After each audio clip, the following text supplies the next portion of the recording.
BTR जानानै सोलिनानै दङ। दा बिटिआर जानानै सोलिनायाव बेनिफ्राय बाथ्राया जाहैबाय बे बिटिआर ओनसोलनिल' बर'फोरनि थाखायल' हयथ' मोजां जानानै दं। बे बांसिन बिसोरसो मोनसे मददफोरखौ मोननानै दं, बिसोरनि थाखायसो खामानि मोजां जानानै दं। नाथाय बे बाहेरायाव थानाय बर'फोराबोथ' लोगोसेनो आन्दलन खालामफादोंमोन। आसाम 50-50निफ्राय बैनिफ्रायनो दासिमहालागै आन्दलनखौ खालामबोनानै दं। फुरा मेघालया एबसु दङ। दा बेबायदिनो जोङो सोलिनानै दं। आरो दा माखासे ओरैनो आइजो आफादफोरबो दङ। आइजो आफादफोर आरो नोंथांमोना माबायदि सोमोन्दो लायो? दा जोङो माबा कनफारेन्स जानायफोराव थाङो, सेमिनार जानायफोराव थाङो, एबसुनिखौनो बुं, बर' साहित्य सभानिखौनो बुं, बाथौ गौथुमनि बाथ्राखौनो बुं, जोंबो थाङो, थांनानै हेफाजाब मदद होयो, बाहागो लाफायो, सावरायफायो। आरो बेबायदिनो मा मा थांखिफोर लायो जों बेखौ बेबायदिनो सोलिनो नाजायो लोगोसेनो। आरो नोंथांमोना जिहेतु बर'आ गोबां डिमान्ड खालामबोबाय बड'लेण्डआव, नोंथांमोना माबायदि बाहागो लादोंमोन?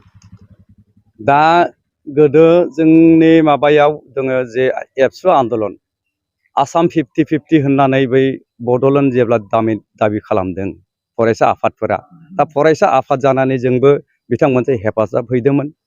लखिपुराव जोङो धरना हैदोंमोन, दुधनायाव थांनानै धरना हैदोंमोन, क'क्राझारावबो थांनानै जों रिलि खालामहैदोंमोन बै समाव।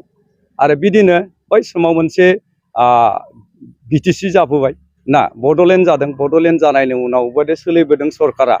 नाथाय जों नुनो मोननायाव ओरैनो दा बेयाव डेभेलप जायैनो दिनै बिटिआरसिम सफैबाय, बोनानै दं। नाथाय बिथांमोना जेबो मोनाखै। दा नैबेयाव मोनसे जाहैबाय, दा नैबे मोनसे आन्दलन फैबाय, इउबिपिअ, इउनाइटेड बड' पिपल्स अर्गेनाइजेसनफोरा मोनसे आन्दलन मुभमेन्ट लाबोबाय।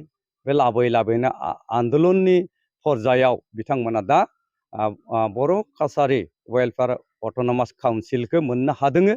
दा बेयाव जों बिराद आसा खालामो जोंबो बिथांमोनजों लोगोसे थानानै, मानो होनब्ला जोंबो out of BTC, out of स्टेटब्लाबो बिथांमोना जोंखौ एसुरेन्स होदो जे जोंबो बिथांमोनजों लोगोसे थाफानानै जे बिथांमोननिफ्राय माबा मोनसे मोनबोनायनि लामाखौ बिथांमोना होगोन होननानै जोंनो आसा होदों।